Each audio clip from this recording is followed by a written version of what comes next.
بسم اللہ الرحمن الرحیم۔ ناظرین محترم، السلام علیکم ورحمۃ اللہ وبرکاتہ۔ پروگرام آپ کے مسائل ان کا شرعی حل، ہم حاضر ہیں آپ کے سوالات کے جوابات لے کر۔ ہمارے ساتھ موجود ہیں مفتی محمد لقمان امین صاحب، جو کہ استاذ الحدیث ہیں جامعہ عثمانیہ آسٹریلیا مسجد کے اور رئیس مفتی ہیں دارالافتاء عثمانیہ کے۔ ان کے ساتھ موجود ہیں مفتی محمد اسامہ زہدی صاحب، جو کہ استاذ الحدیث ہیں جامعہ عثمانیہ آسٹریلیا مسجد کے اور نائب مفتی ہیں دارالافتاء عثمانیہ کے۔ ان کے ساتھ موجود ہیں مفتی محمد نعیم صاحب، جو کہ استاذ الحدیث ہیں مدرسہ عثمانیہ للبنات کے اور مفتی ہیں دارالافتاء عثمانیہ کے۔ آئیے آپ کے سوالات کی طرف چلتے ہیں۔ ہمارا پہلا سوال مفتی محمد لقمان امین صاحب سے ہے۔ مفتی صاحب، رانا اسد لاہور سے سوال کرتے ہیں، اگر کوئی مرد یا عورت رسول اللہ صلی اللہ علیہ وسلم کے بارے میں گستاخی کرے، اس کے بعد اگر سچے دل سے اس نے توبہ کر لی اور معافی مانگ لی تو کیا معافی مل جائے گی یا حد اور سزا اس پر لاگو ہوگی؟ بسم اللہ الرحمن الرحیم۔ جب کوئی آدمی نادانی میں یا جان بوجھ کر کسی غلطی کا گناہ کا ارتکاب کر لیتا ہے، وہ گناہ چھوٹا ہو یا بڑا، اور پھر وہ توبہ کر لیتا ہے، صدق دل سے اللہ تعالیٰ سے معافی مانگ لیتا ہے اور اپنے اس عمل پر شرمندہ اور نادم ہوتا ہے، اور یہ پختہ عزم کرتا ہے کہ باقی زندگی میں میں اس گناہ کا کبھی بھی ارتکاب نہیں کروں گا، اس یقین اور اس جزم کے ساتھ جب وہ اللہ کے سامنے اپنی شرمندگی کا اظہار کر کے معافی مانگتا ہے، اسے توبہ کہا جاتا ہے۔ اور توبہ آدمی کے تمام گناہوں کو معاف کر دیتی ہے۔ توبہ کے بعد اللہ کے نبی صلی اللہ علیہ وسلم نے ارشاد فرمایا کہ التائب من الذنب کمن لا ذنب لہ، جو گناہ سے توبہ کرتا ہے تو وہ ایسا ہوتا ہے جیسا کہ اس نے کبھی گناہ کیا ہی نہیں۔ اس میں کسی خاص گناہ کی تخصیص نہیں ہے کہ کوئی عمل یا کوئی چھوٹا گناہ، بلکہ مطلق گناہ گار کی توبہ کے قبول ہونے کا اور گناہ گار کی توبہ کے بعد اس کے بے گناہ ہونے کا ذکر ہے کہ توبہ آدمی کو بالکل پاک اور صاف کر دیتی ہے۔ اور ویسے بھی رسول اللہ صلی اللہ علیہ وآلہ وسلم کی نبوت کا اقرار کرنے سے پہلے جو لوگ جس مذہب پر ملت پر بھی تھے، اس میں شرک جیسا بڑا گناہ بھی تھا، لیکن اسلام لانے کے بعد ان کے وہ سارے گناہ بشمول شرک اور جو بھی ظلم و تشدد وہ کرتے تھے ان سب کو معاف سمجھا گیا ہے۔ اور اللہ کے نبی صلی اللہ علیہ وسلم نے یہ فرمایا کہ الاسلام یہدم ما کان قبلہ، جو کچھ اسلام لانے سے پہلے انسان کر چکا ہوتا ہے، اسلام اس سارے کو ختم کر دیتا ہے۔ تو اگر کسی آدمی سے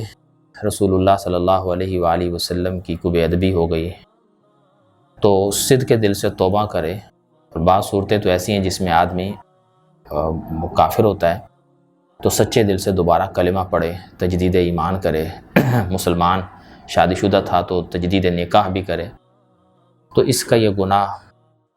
ضابطے کی بات تو یہی ہے کہ اللہ تعالیٰ معاف فرما دیں گے، بشرطے کہ وہ صدق کے دل سے یہ عمل کرے، مقصود کسی کو مطلب دھوکہ دینا نہ ہو، منافقت مقصود نہ ہو۔ اللہ تعالیٰ ایسے شخص کو ضرور معاف کریں گے کہ معاف کرنا اللہ تعالیٰ کو بہت پسند ہے۔ تو جو آدمی اللہ تعالیٰ سے معافی مانگتا ہے اللہ تعالیٰ اس کو ضرور معاف فرماتے ہیں۔ ہمارا اگلا سوال مفتی محمد نعیم صاحب سے ہے۔ مفتی صاحب، علاء الدین اسلام آباد سے سوال کرتے ہیں، 2 یا 3 سال کی مدت کے لیے مالک مکان کو 5 لاکھ روپے دے کر بغیر کسی کرائے کے رہ لیا جاتا ہے، پھر مدت کے ختم پر مکمل رقم واپس ادا کر دی جاتی ہے، کیا اس طرح کرنا شرعاً درست ہے؟ جواب مرحمت فرما کر عند اللہ ماجور۔ بسم اللہ الرحمن الرحیم۔ دیکھیے، یہ جو سوال ہے نا کہ بغیر کرائے کے رہنا اور 5 لاکھ روپیہ دینا، جتنا بھی معاہدہ ہو، سال کا ہو، 2 کا ہو یا 3 سال کا، جو بھی فریقین کے مابین طے ہو جائے، تو اس کو فقہی اصطلاح میں رہن کہتے ہیں، اور ہماری آج کل کی اصطلاح میں اس کو اردو زبان میں گروی بھی کہا جاتا ہے۔ تو یہ گروی اور رہن اس حد تک تو جائز ہے کہ سیفٹی کے لیے رقم لے لی جائے کہ میری جو ہے نا وہ مرہونہ چیز جو میں کسی کو دے رہا ہوں وہ محفوظ رہے، سیو رہے، اگر کوئی نقصان پہنچائے تو اس کے عوض میں میرے پاس پیسے ہیں، وہ میرا تلافی ہو جائے گی۔ تو رہن اور گروی کی صورت اس حد تک تو جائز ہے کہ مکان لینے والا اس کو اپنے پاس رکھے گا لیکن اس سے نفع نہیں اٹھا سکتا، یہ جائز ہے۔ لیکن اگر جس نے گروی لیا ہے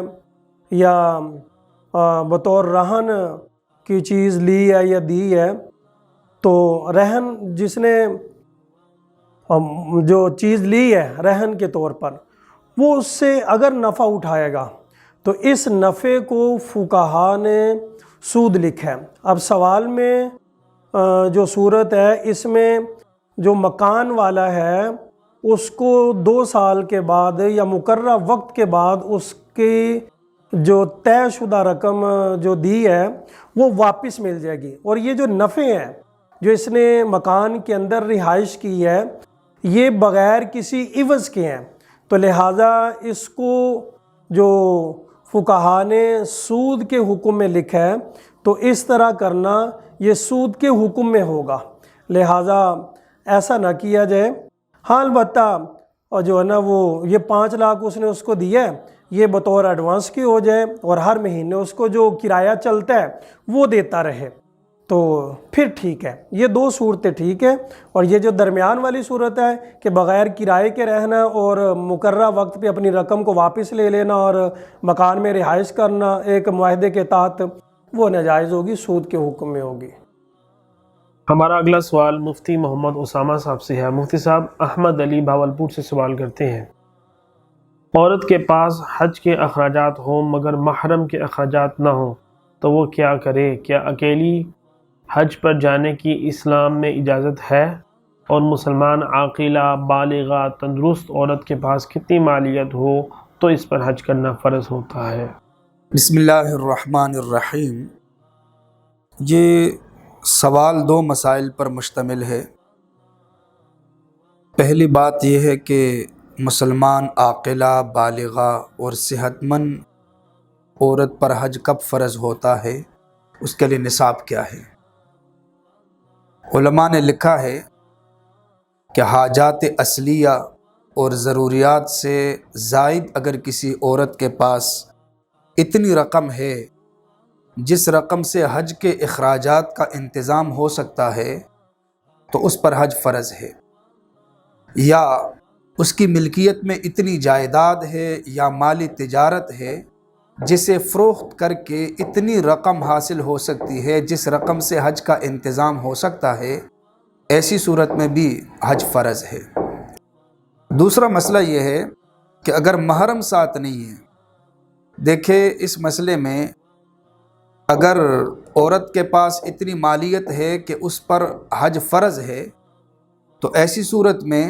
اسے چاہیے کہ کسی محرم کو تیار کرے۔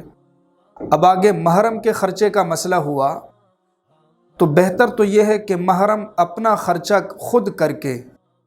اس عورت کے ساتھ جا کر حج کرے، اور یا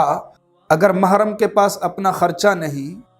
اور عورت کے پاس صرف اتنا خرچہ ہے جس سے اس کے اپنے حج کا انتظام ہو سکتا ہے، محرم کے لیے انتظام نہیں ہو سکتا، تو ایسی صورت میں اس پر حج فی الحال فرض نہیں ہے۔ لیکن اگر اتنے پیسے ہے، اتنی رقم ہے کہ محرم کے حج کے اخراجات کے لیے بھی انتظام ہو سکتا ہے، تو پھر اس عورت کو چاہیے کہ اپنا خرچہ بھی اٹھائے اور اس محرم کا خرچہ بھی اٹھائے اور پھر دونوں جا کے حج کرے۔ ہمارا اگلا سوال مفتی محمد لقمان امین صاحب سے ہے۔ مفتی صاحب، محمد ساجد سیالکوٹ سے سوال کر رہے ہیں،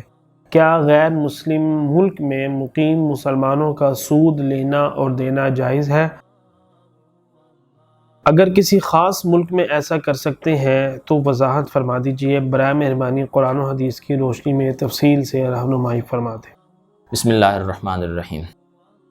دیکھیے کہ ایک مسلمان کے لیے اللہ تعالیٰ نے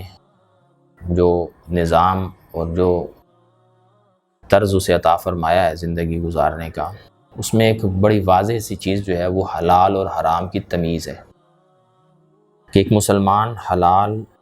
کام کرتا ہے اور حرام سے اجتناب کرتا ہے۔ مسلمان جب حلال کرتا ہے اور حرام سے اجتناب کرتا ہے تو اس کے لیے حلال اور حرام کو سمجھنا بہت ضروری ہے۔ یہ نہیں ہو سکتا کہ ایک چیز اس کے لیے پاکستان میں حرام ہو اور وہی چیز انڈیا میں جا کر اس کے لیے حلال ہو جائے۔ جو چیزیں اللہ نے حلال کی ہیں وہ ہمیشہ کے لیے حلال ہیں، اور جو حرام کی ہیں وہ ہمیشہ کے لیے حرام ہیں، یعنی جن چیزوں کو مطلقاً حرام کہہ دیا گیا ہے۔ اگر کسی شرط کی وجہ سے کوئی چیز حرام ہے، اس شرط کے ختم ہونے سے تو وہ حلال ہو سکتی ہے، لیکن جو چیزیں مطلقاً اللہ تعالیٰ نے حرام کر دی ہیں، جس میں کسی قسم کی کوئی شرط نہیں ہے، جیسے احل اللہ البیع وحرم الربا، بیع کو اللہ نے حلال کیا اور سود کو اللہ نے حرام کیا۔ یہاں پر حرمت ربا کو کسی خاص شرط کے ساتھ مشروط نہیں کیا گیا، کسی خاص مقام کے ساتھ مشروط کر کے بیان نہیں کیا کہ مسلم ملک میں تو ربا حرام ہو اور غیر مسلم ملک میں ربا حلال ہو جائے، ایسا نہیں ہے۔ لہٰذا جو بھی آدمی کسی غیر مسلم ملک میں بھی رہتا ہے، اس جگہ پر بھی اس کے لیے سود سے بچنے کا اہتمام اتنا ہی لازم ہے جتنا کہ ایک مسلم ملک میں، بلکہ بعض مصالح سے تو غیر مسلم ملک میں سود سے اجتناب زیادہ ضروری اس وجہ سے ہو جائے گا کہ وہاں جو غیر مسلم ہیں ان تک یہ عمل دعوت کا ذریعہ بن جائے گا، یعنی وہ یہ دیکھیں گے کہ ایک مسلمان اپنے اسلامی ملک سے دور ہونے کے باوجود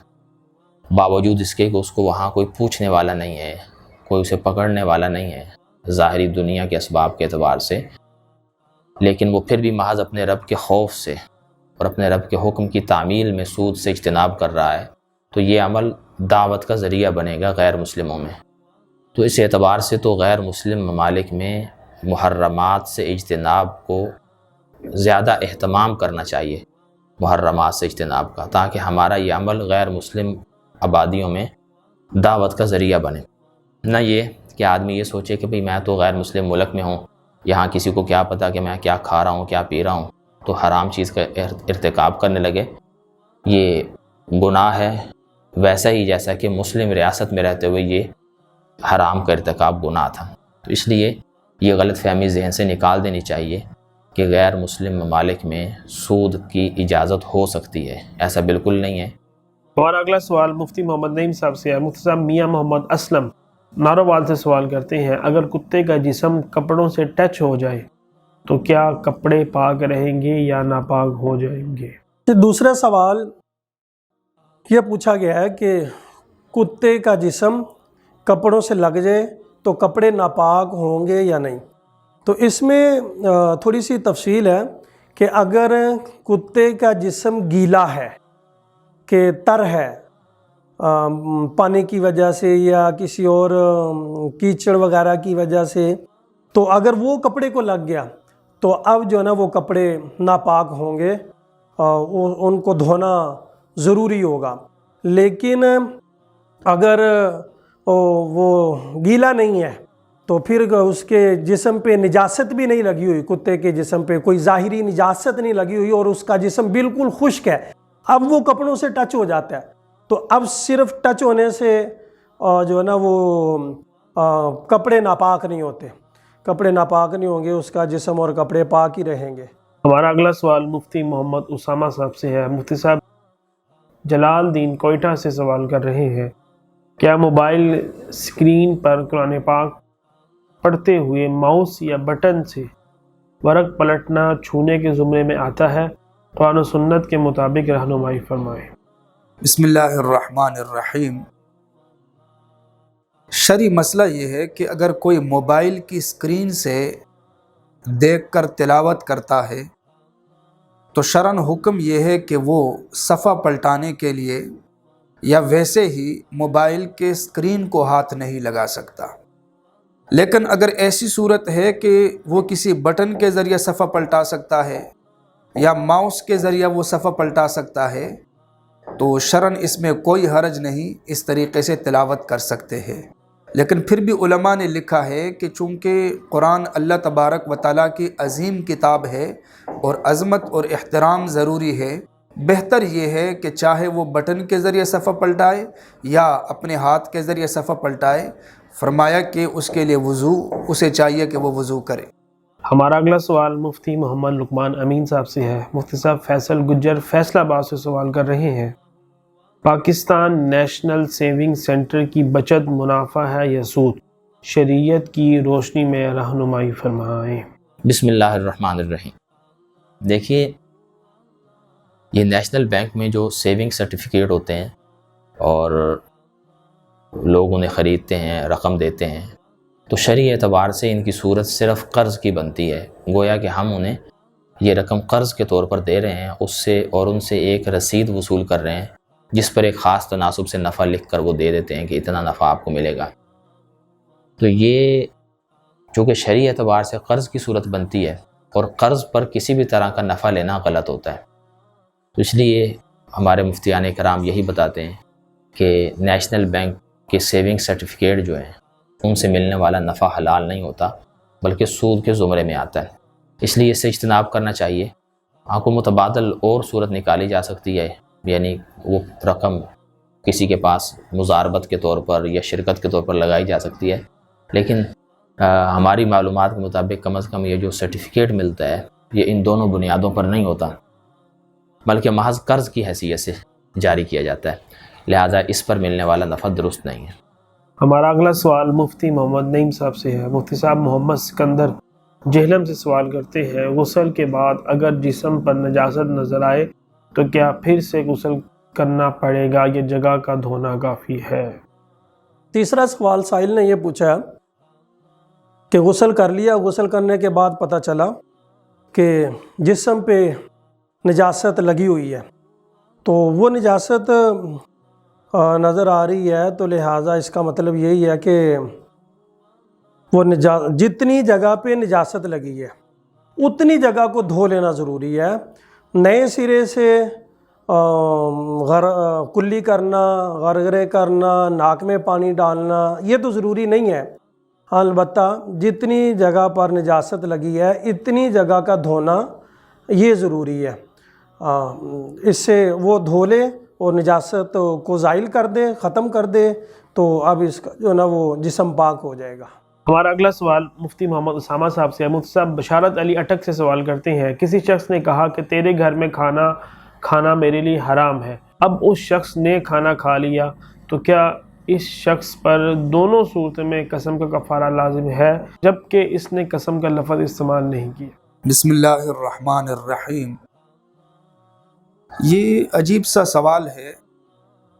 یوں بھی کہا جا سکتا ہے، ہو سکتا ہے کہ جس نے یہ کہا کہ آپ کے گھر میں میرے لیے کھانا کھانا حرام ہے، یہ اس کی ایک صورت یہ ہو سکتی ہے کہ وہ خبر دے رہا ہو،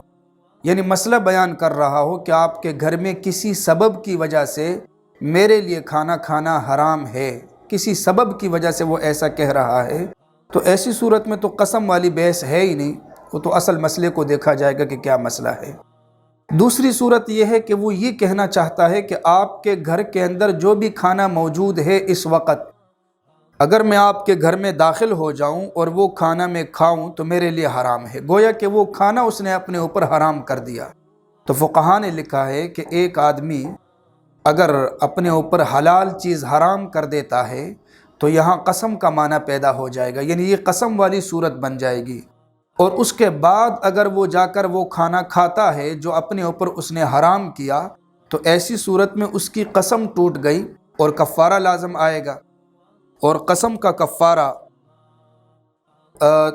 10 مسکینوں کو 2 وقت کا کھانا کھلانا، ایک صورت یہ ہے۔ دوسری صورت یہ ہے کہ 10 بندوں کو صدقہ فطر کی مقدار کی بقدر گندم دینا یا